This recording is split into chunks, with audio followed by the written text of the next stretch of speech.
Everyone, thanks for joining. We're going to get started in just a few minutes. Appreciate you being here.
We're just giving people another minute or two to join. We'll get started in just a minute. Thanks.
All right, looks like we have a quorum. We'll get started.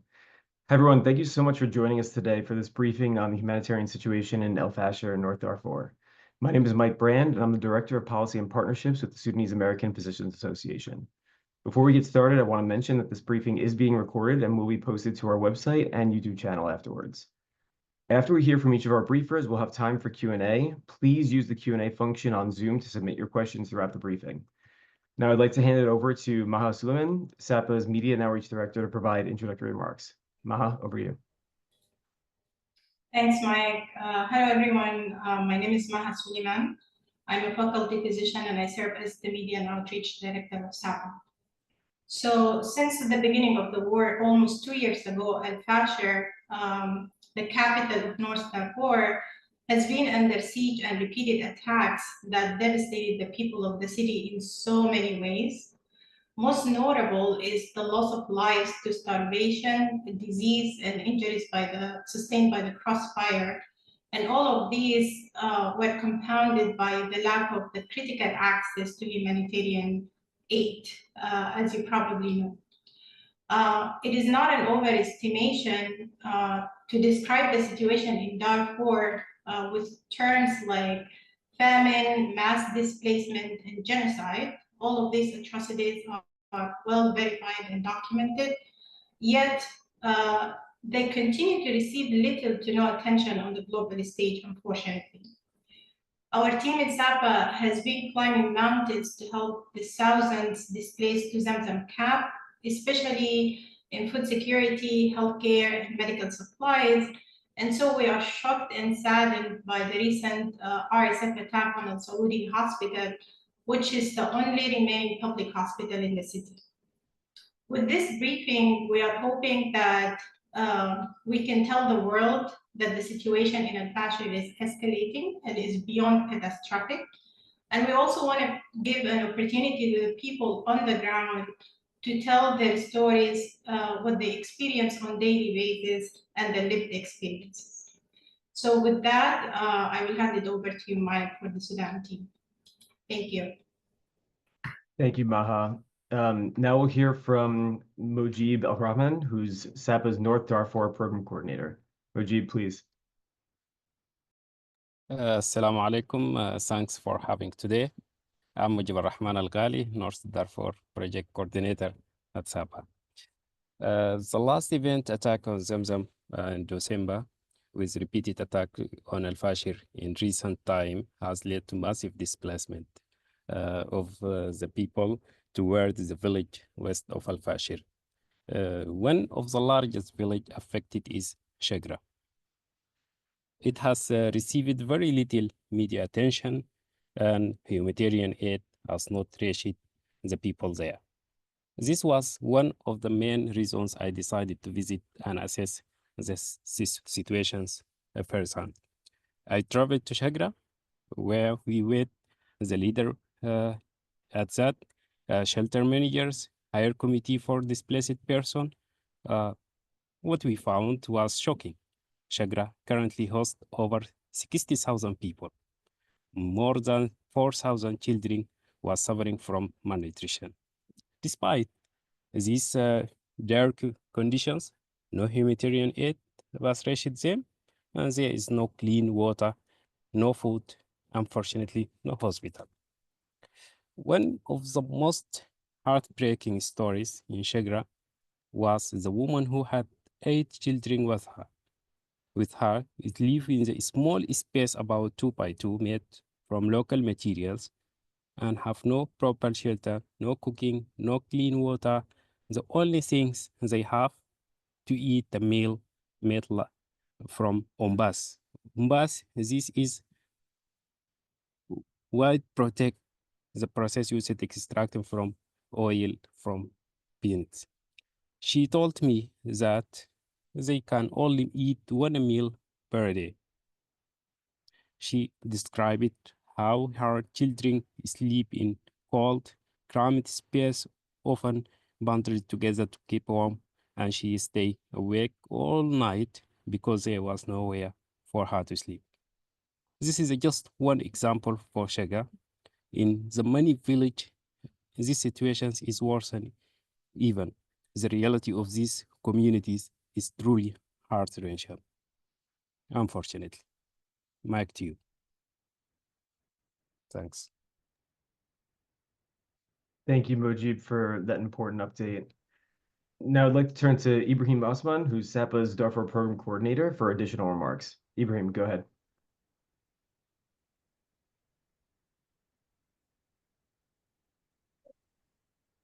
Thank you, Mark. Good morning, good evening, everybody. Thank you, our guests, for joining us today to discuss this very important issues of humanitarian challenges and issues in North Darfur, with focus on Zamzam and Al-Fasher city. And thank you, my colleague Mujib Rahman, for updating us with main focus on Shagra area and giving us some stories from the ground and situation that is really very challenging for the people who are living there. I will be giving like a general overview of security situation in Fasher and Zamzam, and also I'll give some touches on the operational challenges that we are facing due to this like evolving security challenges that we are facing, and also I will be like giving some updates also and some new updates about the operations in the nearby areas like Hawila and how it's affected by the issues that's going on in Zamzam. So before I begin, that I also want to share that our colleague, one of our supervisors in the green space oasis in Zamzam, Fatih Abdurrahman, was injured due to the shelling that affected his home in the western part of the Fasher a few days ago. The situation, as you may monitor and see, is still dire. Attacks on healthcare facilities is ongoing. One of them was in January 24th, attack on Saudi hospital, the emergency department that resulted in more than 70 casualties, as stated by so many agencies, including the WHO. Despite that, our colleagues in Saudi hospital are working, trying to save lives, and doing really great job. And all of us may have seen the image of the OR team operating and doing zero section to a woman during the shelling, and the only light source that they had was their cell phone flashlight, trying to save the mother and the baby as well. We're really proud of them, proud of the work that they are doing.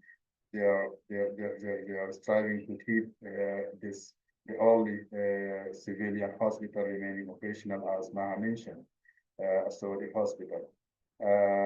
Moving to Zamzam area also, beginning from December 2024, December the 1st, RSF started shelling this densely populated IDP camp of Zamzam. That resulted also in so many casualties. One of the shelling target was like 1 kilometer away from our location in Zamzam. And we were concerned really about our team, but hopefully they were still safe. This resulted, and the next days, yeah, few days also shown, like I witnessed a lot of shelling, like indiscriminate, random shelling in the civilian targets, in the healthcare facilities, and everywhere. This resulted in people moving outside Zamzam early morning to stay outside Zamzam in the nearby fields and farm during the daylight hours, and cautiously coming back to their shelters in the evening when the attacks diminished. So that was the situation since the beginning of December. That's why so many people moved from Zamzam to other little bit safer areas to the west of Elfasher and Zamzam in the areas of Shagra, Golo, Arab Bashir, and so Saluma, and so many other villages. But unfortunately, also this week, on January 25th, our team, Mujib Rahman and the colleagues, have noticed a mass movement from those villages toward the center of Zamzam. And when they asked the people, they said that RSF attacked the central market of the Shagra village, and Shagra is 13 kilometers from Zamzam. People were moving massively toward the center of Zamzam. This movement continued until January 26. By January 27, people started going back as the situation became a little bit quiet. And then, unfortunately, yesterday, January 28th, they started again moving from those areas toward Zamzam. And also when our team, by the way, our team, one of our location located at the enter of Zamzam from the western side, I mean, west-north side. So they see everything's coming in or going out from Zamzam from that side. So when they interviewed some of people, they mentioned that there was rumors of imminent attack on Shagra, Angolo, and those places, so they are moving. So this is really challenging situation. You know, people move overnight. Just within 1 week, they move twice or 3 times out and inside Zamzam looking for safety. That's the situation now in Zamzam. By the way, the current attacks on the western villages is really a new development in the conflict.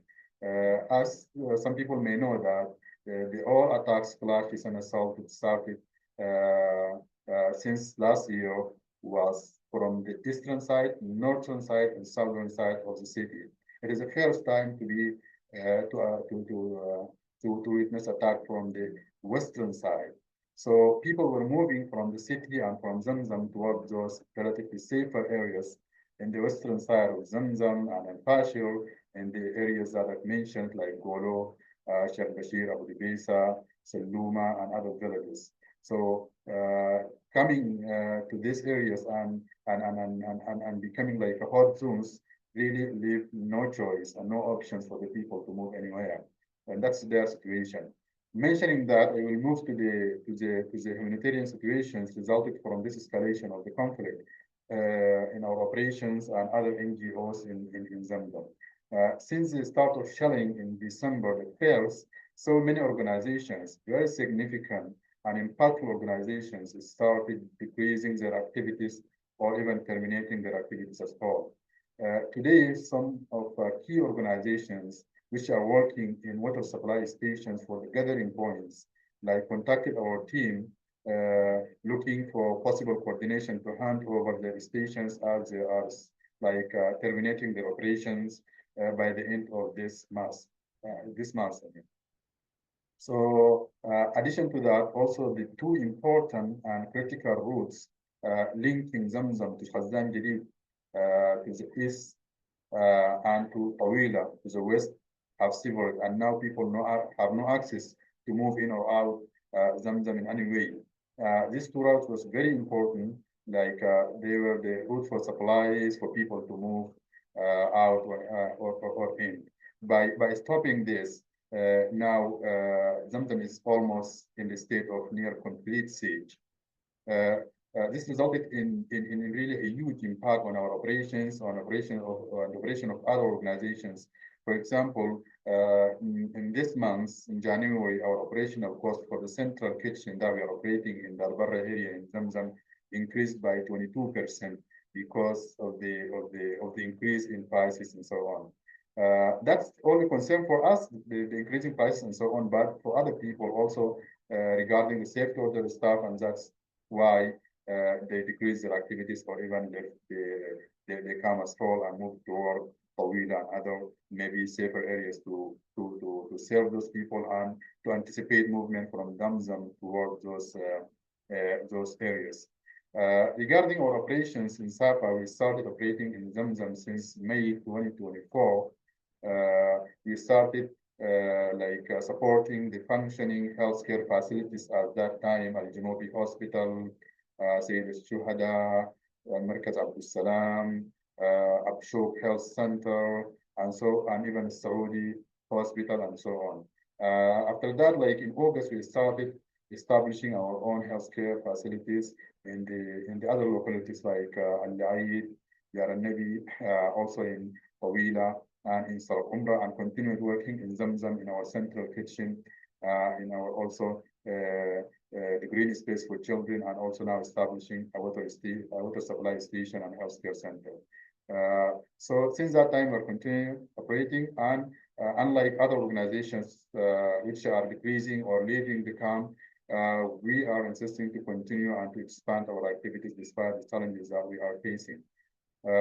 So these are the main points of update that I want to share, and hopefully I will answer some questions that will be coming from the Q&A box. Back to you, Matt. Thank you so much, Ibrahim, for providing that very detailed update and highlighting the difficult operating environment that the teams are working in. Now we're going to turn to Nathaniel Raymond, who's the Executive Director of Yale's Humanitarian Research Lab.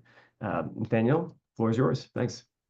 Thank you. And it's a real honor to be here with our colleagues from SAPA who are doing heroic work on the front lines in Elfasher in the surrounding area. My comments today are going to be very focused on what we are observing primarily through remote sensing, through satellite imagery analysis, and through analysis of open source information. We released a report on Sunday, and I'm going to just walk through the critical elements of that report and what we know since then and what we don't know. The headline is that Elfasher is under an all-out, apparently final assault by rapid support forces. And as colleagues mentioned, I believe it was Ibrahim, that the major development is an attack from the western side of Elfasher between Golo Reservoir and the Shala neighborhood on the southwestern side. And we have had the really unprecedented levels of artillery, mortar, and likely airstrike activity on the western side between Golo and the 6th Division SAF base by the airfield. We can see that there is at least 102 vehicles that are RSF we believe that we've observed. We think the number is significantly more. We don't know the full number of RSF vehicles that are either within Elfasher right now or on their way. But what we do know is that the 6th Infantry Division base is taking significant fire from RSF bombardment. Buildings have been damaged. There's ground scorching and likely casualties at 6th Infantry Division base. As of this morning, we have a thermal signal over the old Unimid compound, which we know is a critical joint forces installation. We've been unable to have eyes on that facility, but we are seeing a thermal signal consistent with bombardment. The main issue, and so to highlight and really focus on what our main concern is right now, and it echoes and reinforces what you have heard from our SAPA colleagues, is that about Zamzam. The RSF are inside Shala neighborhood, and we believe they have control of the prison facility there. While that is disturbing, its larger significance needs to be understood. That neighborhood is strategically important to be able to access the entrance and exit point to the B-26 road to Zamzam camp. Our last observation of RSF forces in that sector of the city puts them 0.8, so less than 1 kilometer from the Joint Forces base, and 2.5 kilometers or less from what we call the elbow, which is the strategic access point to the B-26 road. If RSF captures that strategic access point to the B-26, they will have fundamentally shut the door on the ability of civilians or SAF-aligned actors to exit Elfasher in the coming days and weeks. What that also means is that we will have the critical road into Zamzam under RSF control for the first time, which will fully surround and cut off Zamzam's access to and from Elfasher. At that point, regardless of when or if joint forces and SAF do fall in the RSF assault that is underway, Zamzam is likely the next target. We have been monitoring bombardment of Zamzam, likely by AH-4 artillery, significant artillery pieces that are known to have been in the arsenal of only one country, the United Arab Emirates, and have appeared in the field since November. That bombardment of Zamzam is only a preview of what will occur if RSF take the B-26 road. Right now, all media should be paying attention to the coming fight for Zamzam, because it will be the last battle in the Darfur genocide, which began in the early 21st century and now has reignited. The situation in Zamzam, as you know, could not be more precarious, as our colleagues have told you. The IPC-5 finding, integrated phase classification 5, means that we have starvation conditions already in Zamzam. If there is an all-out attack, you were talking about a population that is conservatively 50% the size of the population in Gaza at the start of the war in October of 2023. The consequences of an RSF attack on the civilians there could not be more dire for the reasons colleagues have said. The access road to Tawila and other points out of Zamzam may already be compromised, and there may be nowhere for these people to run. So I'll close now just to make 3 points about what Yale Humanitarian Research Lab at the School of Public Health is doing right now. One, we are trying to get you an update on the current position of RSF forces and the effect of recent bombardment since our report on Sunday. That is priority one. Priority 2 is to understand what forces may be near Zamzam and moving towards Zamzam, and what is the status of that road.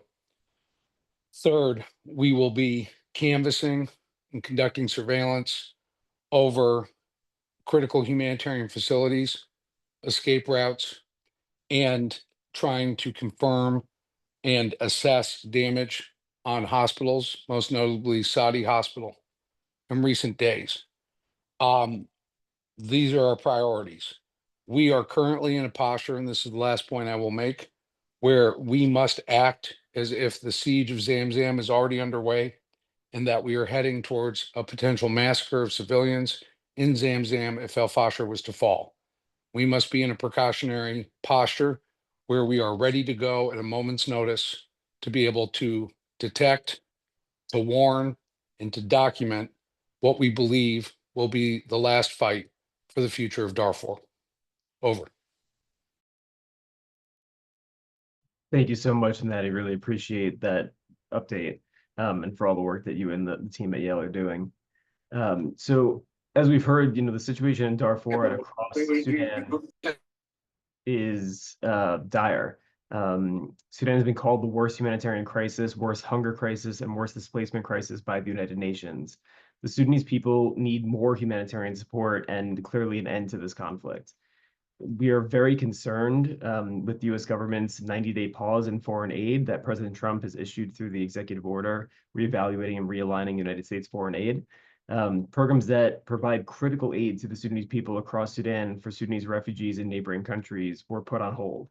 It's now being reported that Secretary of State Rubio has issued a waiver for some of these life-saving humanitarian assistance programs, but that waiver is also temporary. And there's still a lot of confusion within the government and with implementing partners as to what programs and funding may continue and what need to be paused.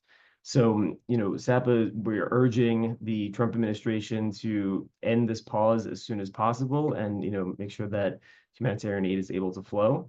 And we're also concerned that there may be some cuts to existing humanitarian aid funding for Sudan.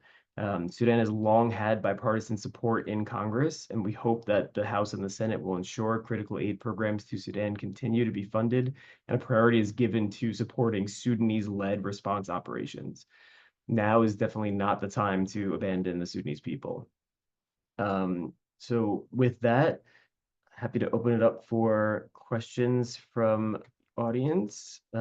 Please feel free to go to the Q&A function and type in a question. See that we have a couple here already. So the first question, how can Sudanese diaspora living in the US play a bigger role in supporting relief efforts in Sudan with the new aid block in ways besides financial? Maha, do you want to weigh in on this? I can also provide some comments. Sure. That's a great question, and I think it answers the next question too. Somebody asking about the specific to-do list that they can help us with. I think starting with raising awareness on how dire the situation is. As Mike said, I think this is a time of many uncertainties.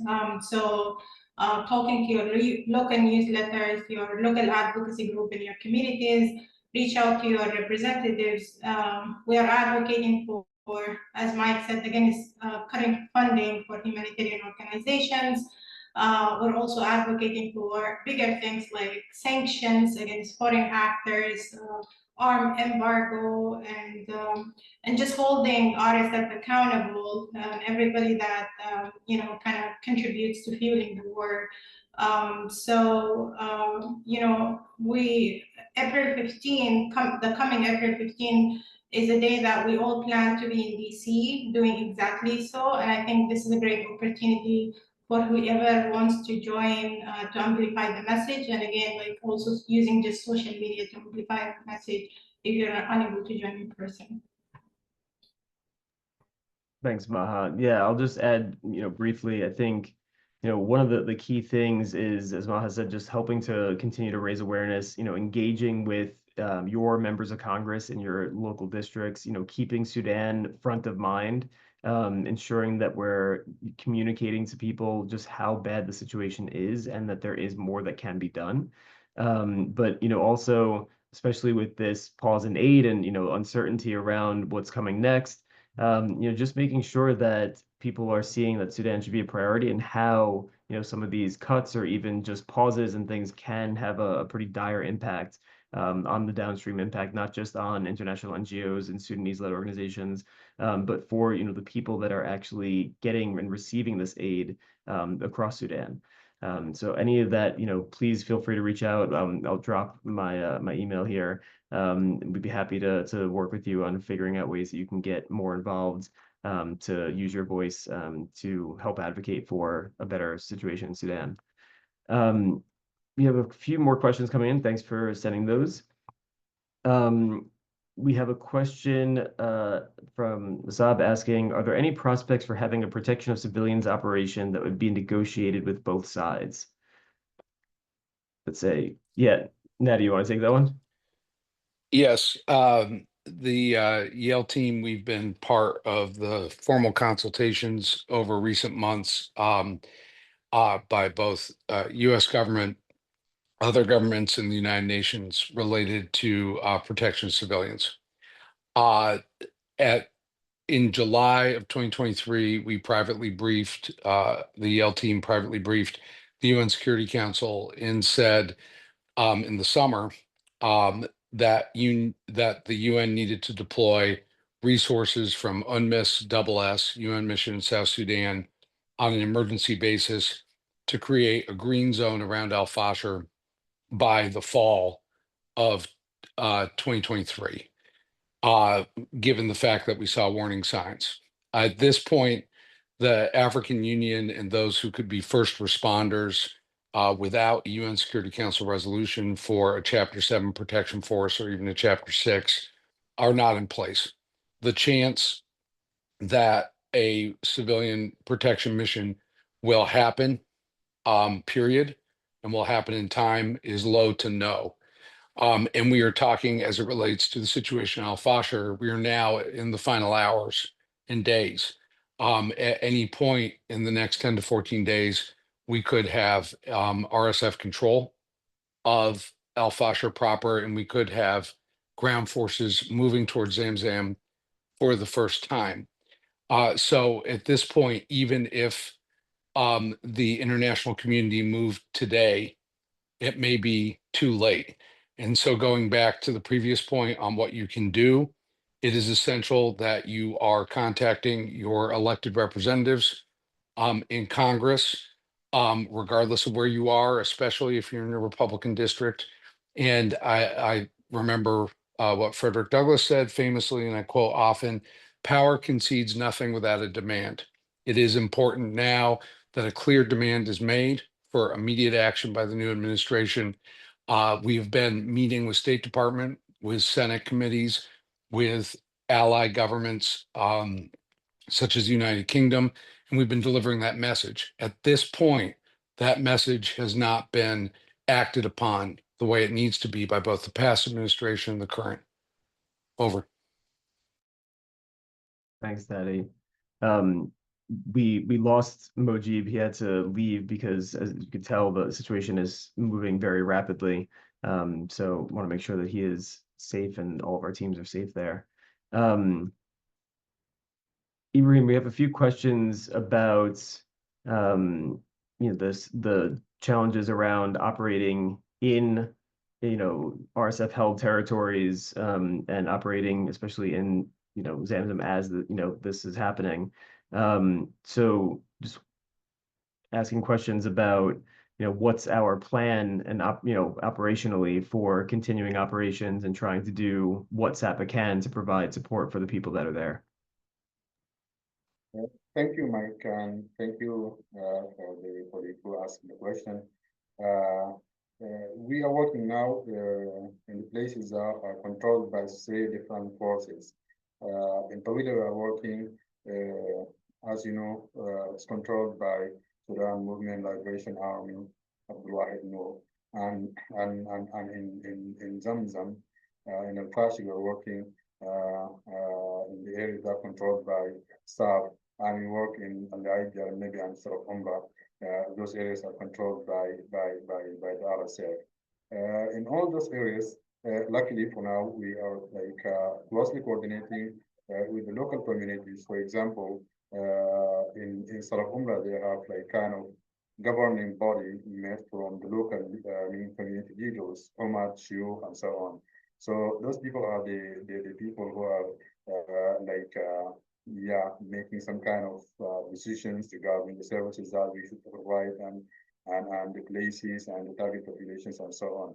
So up to now, we are not facing that much challenges to operate in any of those areas controlled by different parties. But our plan to also continue to do our best, whatever it takes to operate in those areas. The better thing about or the good thing about this is that we almost depend on the people from the communities that we are serving. So IDPs from Tawila who are like nurses, doctors, and so they are the ones who are running our operations there. So they know much to do with the local communities and challenges that might be faced. Unlike other organizations, they sometimes depend on staff coming from outside and difficult to handle the situations. So mentioning that, yeah, it is challenging, but we are insisting to continue. Over to you, Mike. Thank you, Ibrahim. There's a few questions around advocacy and engagements, some about the recent, under the previous administration of the Biden administration, the genocide determination and some additional sanctions, as well as questions about the UAE violating the arms embargo in Darfur and continuing to send weapons without a strong response. So I'll just say a couple of quick things here. So last year, towards the end of the year, Senator Chris Van Hollen from Maryland and Congresswoman Sarah Jacobs from California were trying to push forward what's known as a joint resolution of disapproval to try to block some arms transfers from the United States to the UAE until it can be verified that the UAE was not providing any arms to the RSF either outside of Sudan or inside of Darfur specifically. There was a back and forth between those members of Congress and the Biden administration. And initially, the Biden administration came back saying that the UAE had, guaranteed that, they are no longer sending arms to the RSF. And they were supposed to provide more feedback before the Biden administration left office. Just last week, there was a statement that came out from Senators Van Hollen and Congresswoman Sarah Jacobs updating everybody and basically saying that, it seems as though the UAE is continuing to provide arms. And so they're hopefully going to start moving forward with their efforts to block arms distribution from the US to the UAE. That's not necessarily going to have an immediate impact, even if it was to pass, but it would send a pretty strong message. And so this is one of those things that, hearing from constituents, hearing from Sudanese diaspora, hearing from friends of Sudan, it's really important to reach out to your members of Congress and tell them that this should be a priority. We know as of last year, there wasn't a ton of support on the Hill for this measure, but we believe that with additional pressure, hopefully we can figure out a way to provide some more pressure on the UAE through either direct sanctions or cutting off arms sales that the US has a pretty strong security arrangement with the UAE. And I'll drop my email in the chat after we get to the next question in case anybody's interested in getting more involved with some of the advocacy initiatives that we're working on.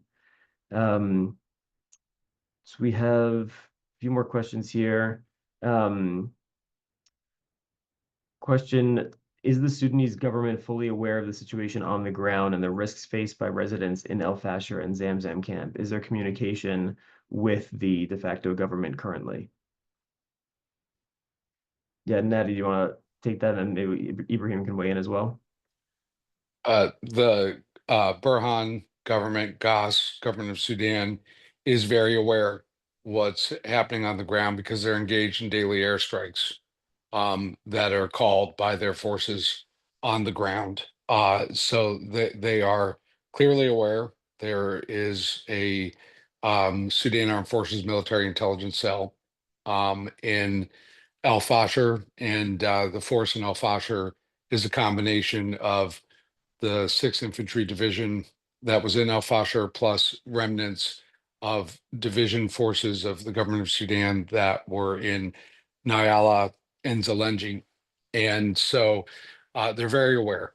But they bear responsibility too for the way in which their airstrikes, particularly on Rezaget civilian communities in places like Kuma and Nyala, have killed civilians to a degree that may constitute war crimes.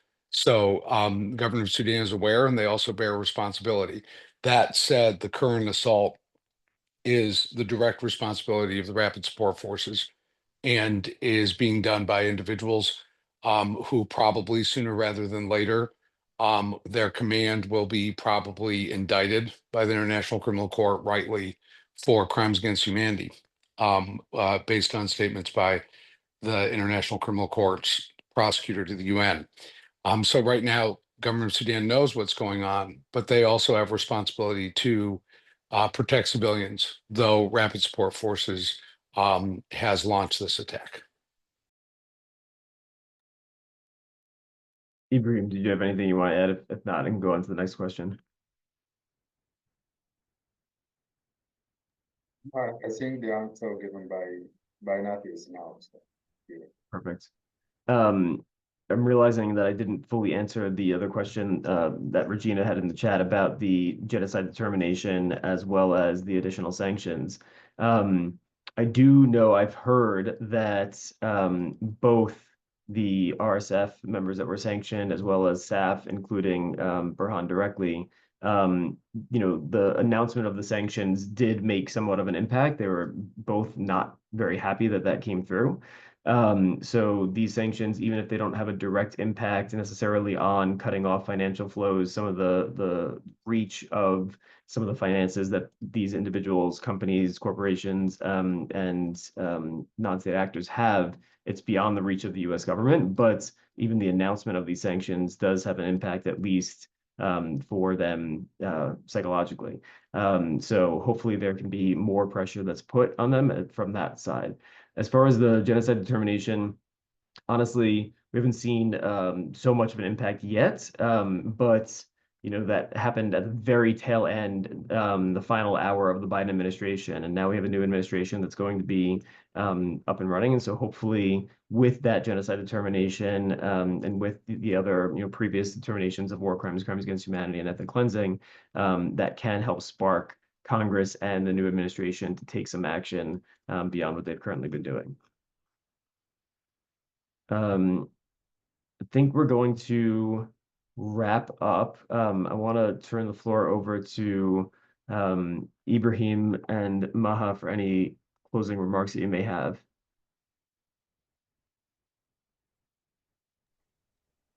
Thanks, Mike. Thanks everybody for being here.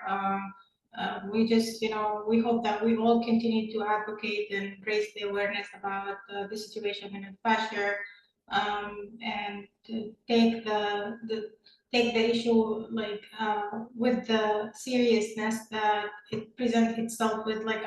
I'm just looking at the message that Mujib left in the chat. It's actually a chilling message. He said something about the marshes are moving and I have to leave, and we know what that means. Like, the situation is very fluid, very dangerous.